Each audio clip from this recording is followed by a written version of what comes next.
आज दोपहर को मैं घर पर खाली बैठा हुआ था, तो छोटा डॉन को कॉल करके मैं अपने घर बुला लेता हूँ, क्योंकि मुझे इस जींस को करवाने जाना है फिटिंग। लेकिन दिक्कत यह है कि पापा बाइक लेकर अपने काम से चले गए हैं और धूप भी बहुत हो रही है। पर कोई बात नहीं, साइकिल है ना, काम चल जाएगा। तो मैं छोटा डॉन के साथ निकल जाता हूँ जींस फिटिंग करवाने।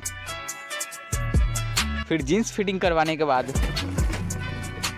इस बढ़ती गर्मी में हमारा शरीर का एनर्जी लॉस ना हो जाए, इसलिए हम लेते हैं अपना एनर्जी ड्रिंक नींबू। अब ये तो हम दोनों का रोज का फेवरेट ड्रिंक बन चुका है।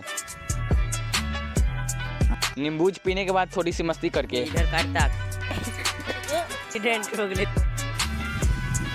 हम दोनों आ जाते हैं घर और तभी छोटा डॉन बोलता है कि इसे बैंक का कुछ जरूरी काम है, तो हमें जाना पड़ेगा पुपरी। तो छोटा डॉन कपड़ा चेंज करके वापस से मेरे घर आता है और हम दोनों निकल जाते हैं पुपरी के लिए। लेकिन हमें क्या पता था कि अभी से हम दोनों के बुरे किस्मत का ताला खुलने वाला है, क्योंकि आधे रास्ते पर ही हमारे बाइक का पेट्रोल ही खत्म हो जाता है और इधर दूर दूर तक कहीं दुकान भी नहीं दिख रहा था। तो हम दोनों किसी भी तरह 1-1.5 किलोमीटर बाइक को ठेलते हुए एक दुकान पर लेकर आते हैं और यहाँ से बाइक में आधा लीटर पेट्रोल डालकर हम दोनों पहुँचते हैं पुपरी। लेकिन शायद आज हम दोनों की किस्मत ज्यादा ही खराब थी, क्योंकि जब हम बैंक में पहुंचे तो देखा बैंक ही बंद था। बैंक का काम ना सही कोई दूसरा काम तो हो सकता है। तो छोटा डॉन अपने मोबाइल में लगवाता है कवर।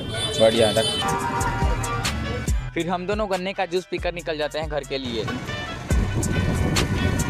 और घर आने के बाद नहा धोकर पूरे जुनून के साथ हम दोनों आते हैं ट्यूशन पढ़ाई करने। लेकिन यहाँ भी एक प्रॉब्लम खड़ी हो गई कि आज सर पढ़ाने आते ही नहीं है और ग्रुप में मैसेज कर देते हैं कि आज क्लास बंद है। चलो मिलते हैं आपको नेक्स्ट व्लॉग के साथ, तब तक के लिए चैनल को सब्सक्राइब कर लेना।